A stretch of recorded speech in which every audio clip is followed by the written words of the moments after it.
slow up, no I don't take shit. I got no love for the fakeness. If you wanna play tough and wanna hate this, I'll always show up. I don't ever slow up, no I don't take shit. I got no love for the fakeness. If you wanna play tough and wanna hate this, I'll always show up and make a statement. I don't ever slow up, no I don't take shit. I got no love for the fakeness. If you wanna play tough and wanna hate this, I'll always show up and make a statement. Everything I do so instinctive and so passionate. Every word I move so descriptive like an adjective. I got a vendetta against people who patented being negative when you should be getting after it.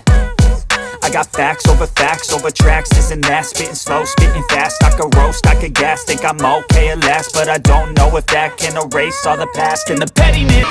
Morning mga ka-Gigi! Ayan tayo, nagbe-breakfast tayo ngayon. Morning po, Okay, good morning, good morning. Good morning, good morning! Good morning! Pwede na uling budulin! Pwede na uli! O, si Joseph, lapat na lapat kahapon. Pambira! Ang plano ni Joseph, pupunta na Nueva Ecija, pero hindi na daw. Nueva Ecija ka pa! Super saya na. Tapos, muntik na nalagyan ng kandila dyan sa melo. Habang natutulog. Hindi na kumain kagabi. Sobrang laspag. Ito po aming aming breakfast yan. Laing, corned beef, at saka itlog. Ito laing na to. Dadali namin yan sa resort mamaya. Panalo yung laing. Talaga ibang klase ang hospitality nitong dalawang mag-asawa na to. Ayan o, yan. Talaga shoutout po sa kay ate at saka kay kuya. Hindi kami pinabayaan. Ano po pangalan niya ate? Sheryl po. Sheryl. Erwin, sir. Erwin, yan po. Sheryl Regis. Ang bihira, iba. Masarap po talaga yung pagkain. Panalo po, panalo. By the way, mga ka-GJ, Mantika. Kailangan mainit na ito panalo po at panalo. Kibit. Ang pangalan po ay Kibit. Kibit. Ayan, Kibit yan. Ano saan ito nakukuha, kuya? Diyan po sa Coral po. Coral Reef daw, dumidikit. Panalo, maganda sa mga inyong Binibilad yan. Opo. Kaso matagal.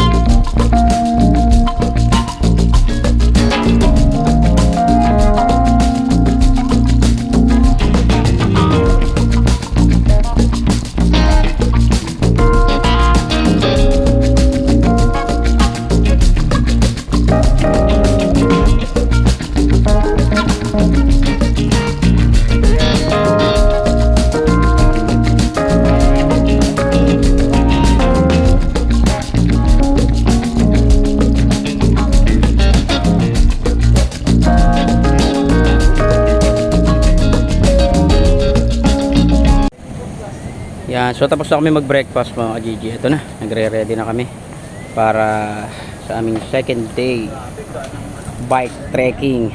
Yan. So yan na, yung mga gamit ko ay ito. Yan.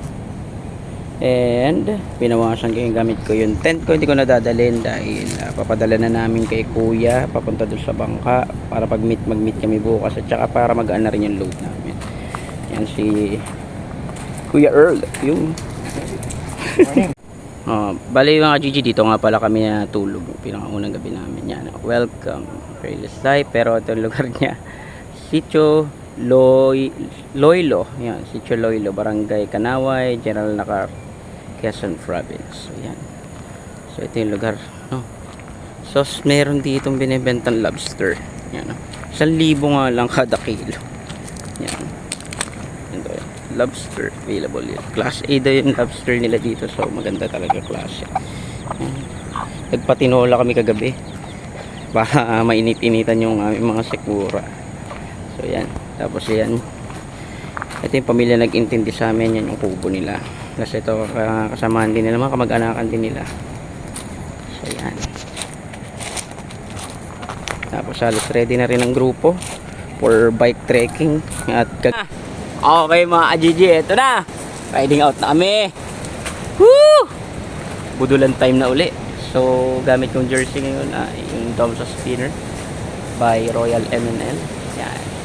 So gagamitin ko to as we cross Umiray, Dingalan, Arco.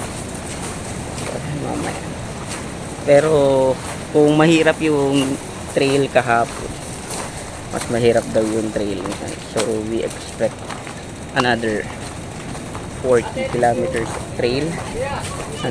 Siguro ba matapos kami sana ng dalawa siguro. Ay hindi, dalawa oras tuloy, hindi. I mean alas 2 ganyan. Mga alas 2. Mga ganun. So bukod dun, hindi ko alam kung paano, pero marami nagsasabi sa akin, ay sabi ni Kuya Armin, ano daw more on tulak bike ang mangyayari. So mamaya malalaman natin dahil okay na naman yung aking Insta, charge ko siya ngayon para yung isang battery na mamaya na yun para sa result.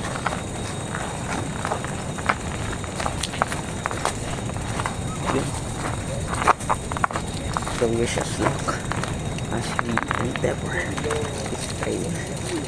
You know, so yan, lobster.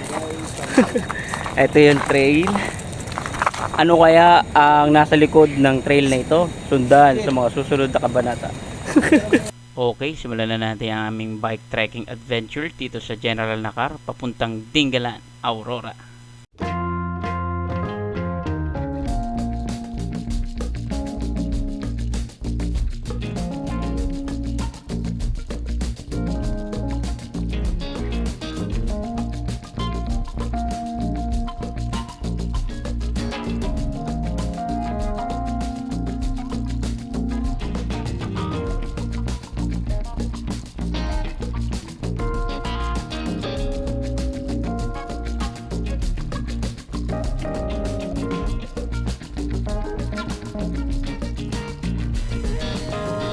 Mas maganda yung padyak namin ngayon mga ka-GG dahil unang-unang gumaan yung bike namin.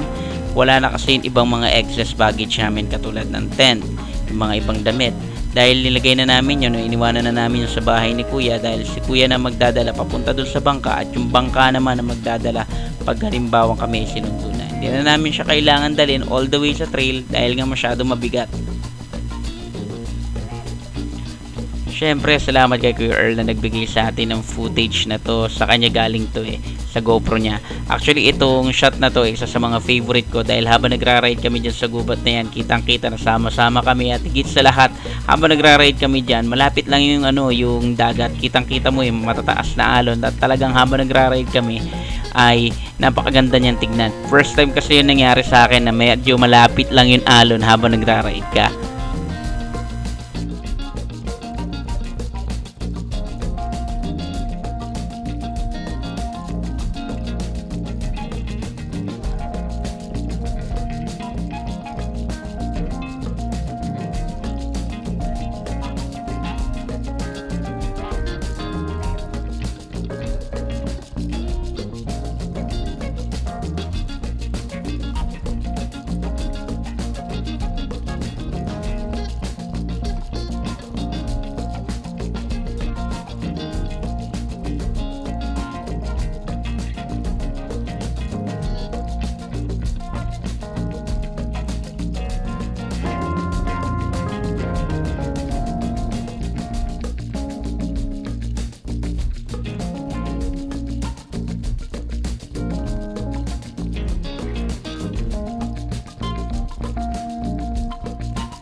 So ito na naman ho tayo. Dating gawi. Tulak ko ng bike. Ay. Ang rideable po. Sobrang laki ng mga bato. Yan. Yan. Okay. Sa lupa. Tulak mode. Tulak mode guys. Tulak mode. Wala tayo magagawa kundi magtulak.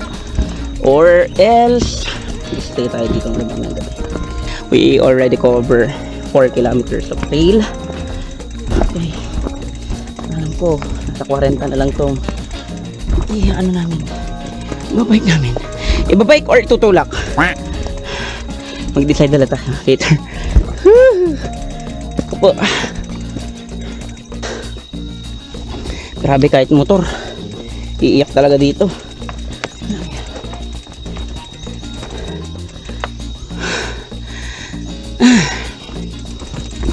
By the way mga GG, kaya kami nagpunta dito.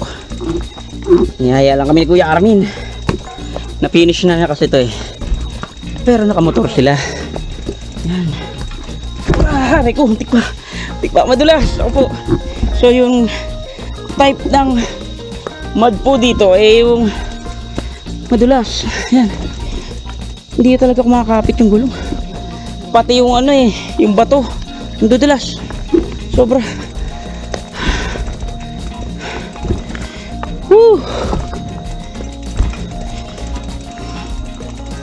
Parang bumabalik yung pagkalaspag ko kahapon.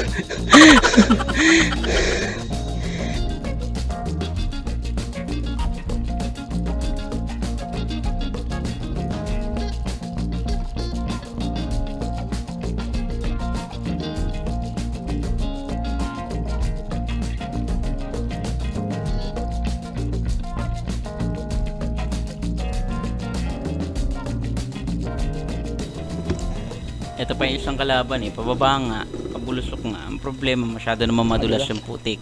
Tsaka yung bato din, masyado din madulas. And then, yung mga bato din dyan sa may bandang dulo, talagang kumpul-kumpulan. So, medyo delikado din pag halimbawang sasagasaan namin. May pagkakalagyan kami pagka nagkataon. Okay, so nandito kami. Yan, para makapagbuko. May community na kami naabutan after 5.7 kilometers from Sitio Loilo. Nakakita kami ng community dito. Ilang kilometer pa? 5.7 lang yan kuya ha. 5 lang ha, ganun kahirap. Ganun kahirap. Grabe yung mga tulak na ginawa namin. Tila 2 kilometro ata tayo nagtutulak. 15 kilometer na lang. 15 kilometers na lang hanggang doon sa Umiray. O 15 kilometers na lang hanggang Umiray. 2 ahon. Okay, 2 ahon. Anong yung ahon yun? Horse ba? Anong kulay? 2 pula, nakita ko. Pero isa na lang siguro. Iba talaga pagka may Garmin eh. Talagang napaka-accurate nung Garmin natin. So, upo ako dito sa kalapit ni General. 2 pula pa daw, General. Malaman. Pag naaway. Hindi naman nalalaspag to. Laspag na daw, laspag na. Alam mo, kung meron Yan man ang tao fake news. na Yan ang fake tawag news, dito, huli kong paniniwalaan mo lang ngayong araw. Mula kahapon, isang aral lang. Pakasama mo naman Pinakahuling tao ko na lang paniniwalaan talaga si Kuya Armin. Kuya Armin. Ano sinabi niya kahapon, Juntoy? Ano sabi niya kahapon? Isang ahon na lang. Isang ahon na lang. After na ano nangyari? 4 ahon. 4 ahon pa. Ewan ko. Mahina sa mathematics. Mahina sa mathematics. Niloloko tayo dito eh. Oo, yun. Dito napos. Tama oh. Mismo. Tawag dito, parang kinondisyon niya yung utak namin na ano eh. Mind conditioning ang tawag doon. Doon sa pinanggalingan ko na ano, Na school, mind conditioning. Tama yun, tama. Ayan mga GG, napakasarap ng buko na yan. Pero after namin magbuko, kinumpleto namin yung pahinga namin dahil nga may ilog lang sa may isang tabi. Naligo na muna kami bago kami mag-ride out.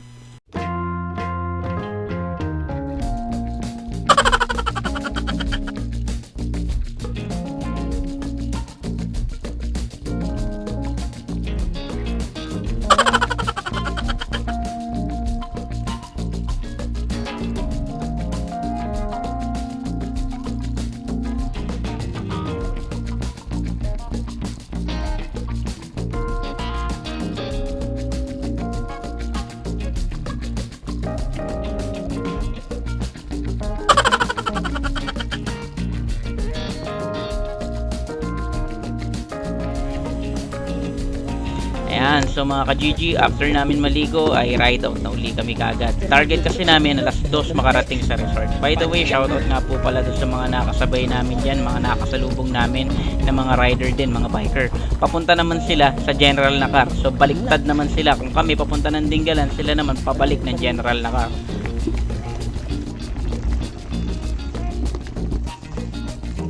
Lakas Kuya Jay ko, pumapadyak ko. Bihira. Iba! Okay, kaya mo yan. Yun o!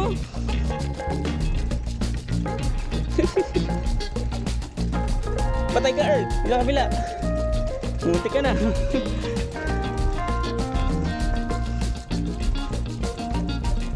Tulak na ba ang lahat?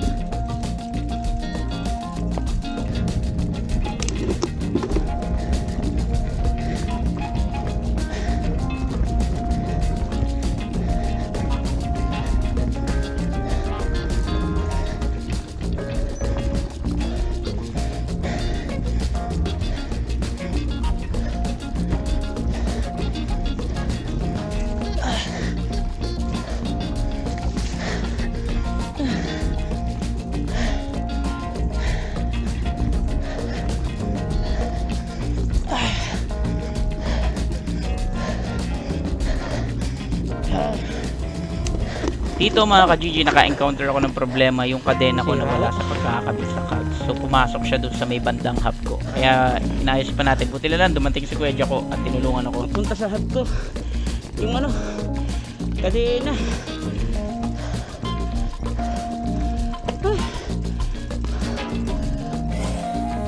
Grabe. Woo! Punta sa loob.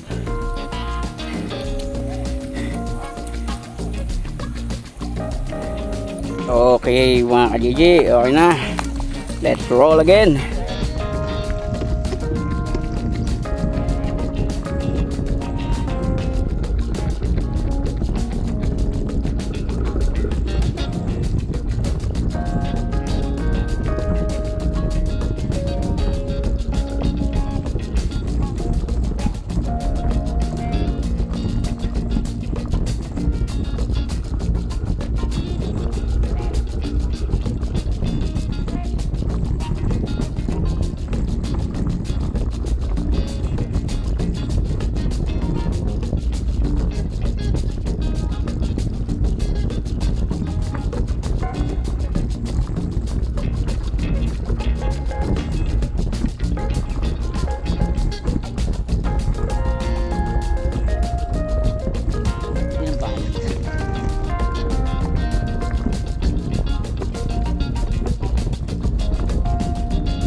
Okay.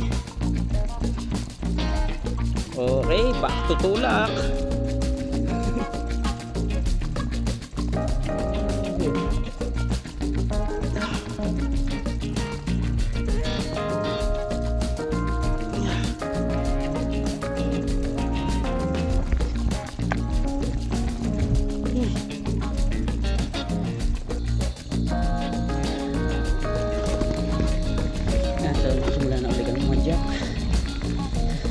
Awit.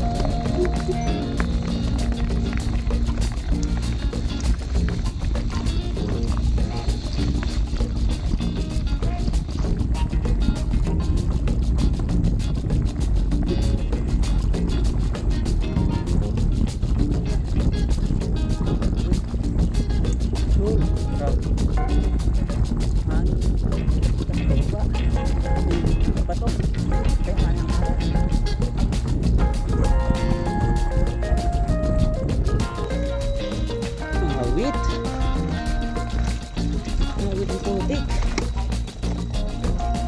Bihira. Ito liguan ng kalabaw.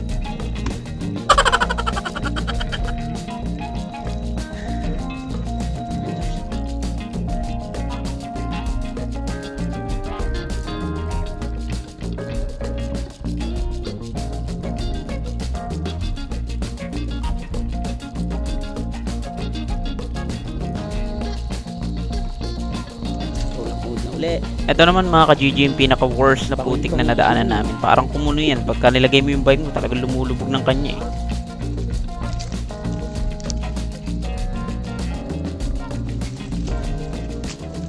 Wala ka nang no choice, no?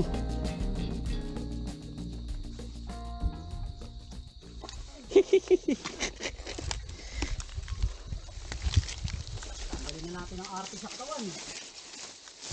Tanggalin na natin ang arte sa katawan. Wow!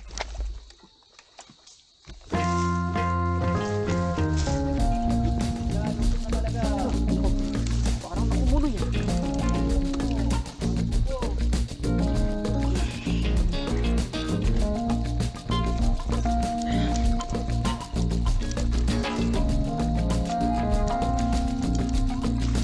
Hirap mas paghihirap.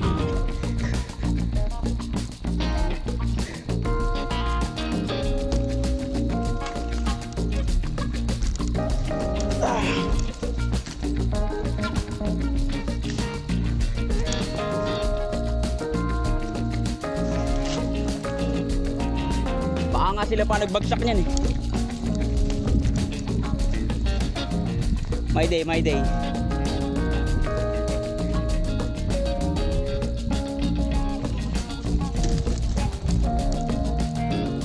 Bakit? Ba't kita bibisiran? Sige, sige, iwan mo dyan.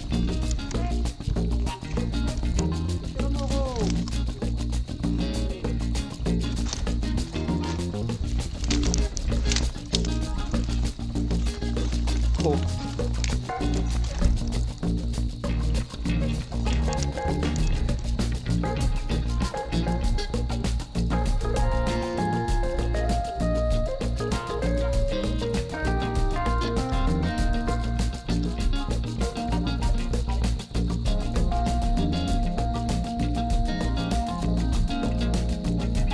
Ready? 1, 2, go.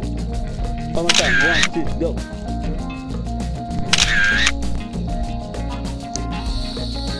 Grabe naman. Sobra naman.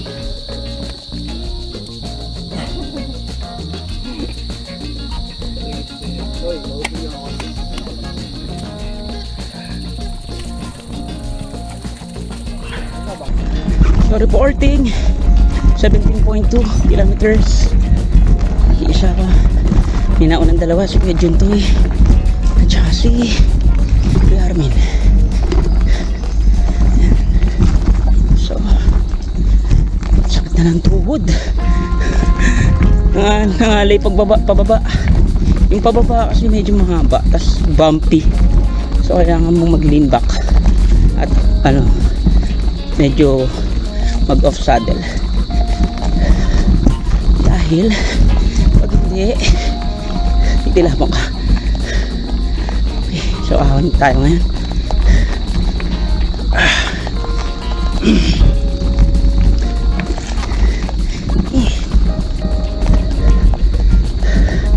Walang po kailan matatapos itong ahon na ito. Dugo.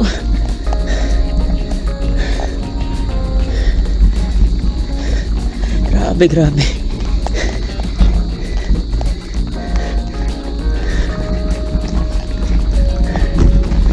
Yan. Lilim. Wow na ako. Wala na akong tubig. Ay, nako.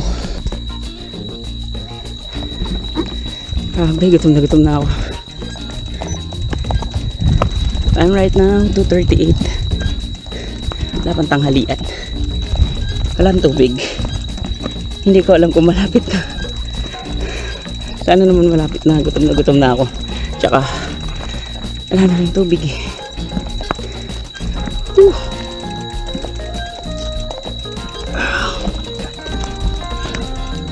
Pinitensya talaga. Grabe.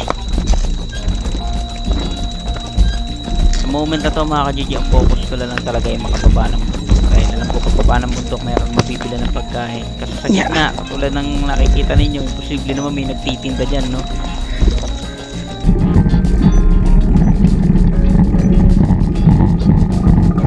Time check 3:18. So 45 minutes na ako atang nag-ride magpunta. Wala pa rin akong nakikita kasama sa harapan ko na umuna kanina. Sabihin dire-diretso talaga sila nagpahinga. Malamang nandun na sila. Pero as of now, buti lang nakakita ako ng candy sa bag ko. Ay, pwede na yan, malamig gutom. Napakahalaga pala mga ka-GG na meron ka kahit paanong candy sa bag. Dahil yung candy sa bag na yan, yun yung nagbigay sa akin ng konting energy para mas lalo pa mag-push at magkaroon pa ng energy pagpadyak. Yung candy na yun ay matagal na nasa bag ko, snowberry yun eh. So, kinain ko na muna siya. Nung kinain ko siya, nadagdagan talaga ng konti yung kahit paano yung ano ko eh, yung lakas ko eh. Yun yung naging lakas ko hanggang makarating ako sa baba. 22 Yung kilometers na nga candy pala. yung nagsalba sa akin. Nakaka-22 na.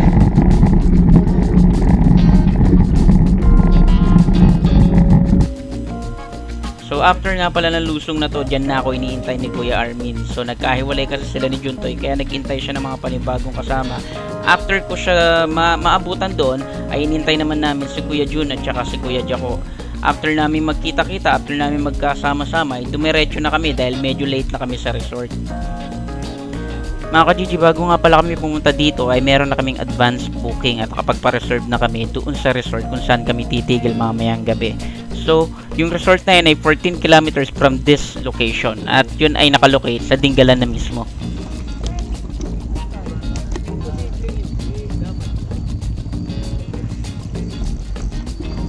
Kaso maganda yung may Dingalan, pre. Wala ba dyan yun? Baka nasa kapitang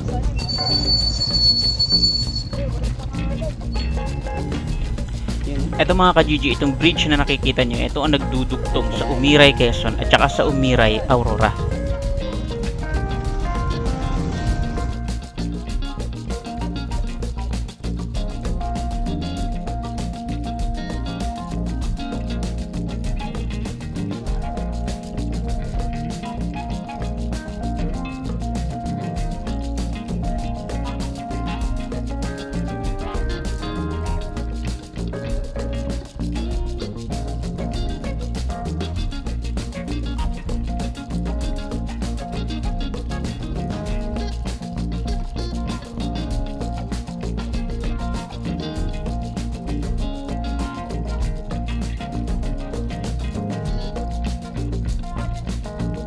Ayan. Okay.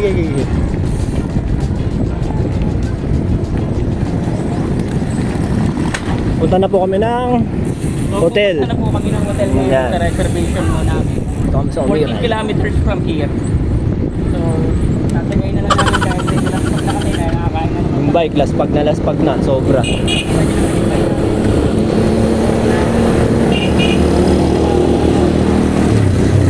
Una siya, putik. Nakakaawa rin yung mga bike namin.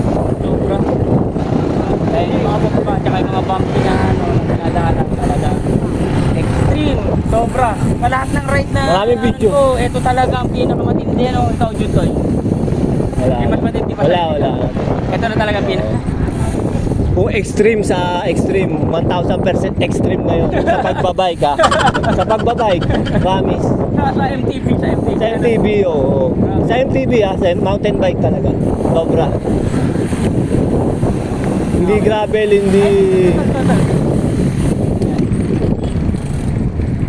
Wala siyang camera. Ha? Ayun. Hindi na. Wala na, lobat na.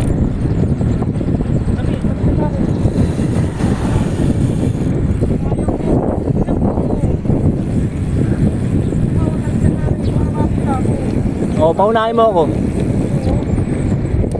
Ayan na, sir. May bayad to, ah.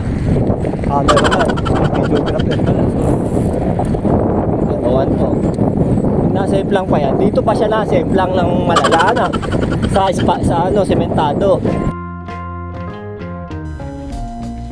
At yun nga mga ka-GG, natapos natin ang ating Dingalan Aurora Ride via General Lacar Trail. Siyempre pa, ano yung mga natutunan natin sa ride na to na hindi na natin uulitin sa mga susunod nating ride? Number 1, backlight. Kung ano lang ang kailangan, yun lang ang dali. Why? Dahil nga mahaba ang ride, mangangalay ang likod mo kung masyadong mabigat ang dala mo. Number 1 yun. Pangalawa, kung papasok na kayo sa trail, make sure may laman tubig ang inyong bag, meron din laman tubig ang inyong bote, at higit sa lahat, meron kayong makakain. Dahil po, pag nasa loob na kayo ng trail, medyo mahaba yung panahon, lalong-lalo na kung ito yung titirahin nyo, ha, medyo mahaba yung panahon na wala kayong makikitang community, wala kayong makikitang tindahan, wala pong 7-Eleven sa gitna po ng General Lacar Trail. Kaya, mag-isip kayo maigi, pagka may nakita kayong tindahan, kung ano mabibili pagkain na pwedeng dalhin sa gubat, dalhin nyo na. Okay? At higit sa lahat din, na napaka-importante ho nito at hindi ho natin nakikita, pagdala kayo ng basahan, ayan, o kaya naman brush, pantanggal lang naman yan ng putik. At kung matanggal nyo na ang putik, laging tatandaan, i-lubricate ang ating mga chain. Mahirap kung doon pa tayo mapuputulan sa gubat at maaberya ang buong grupo. Dahil lamang sa hindi kayo nagdala ng mga importanteng gamit katulad nyan. At dahil nga nakarating ka na sa uling parte ng video to, huwag mo namang kalimutan i-click yung like button. Mag-comment ka na rin. Especially, huwag din kakalimutan yung ating pag-share ng video to. Walang bayad dyan mga ka-GG.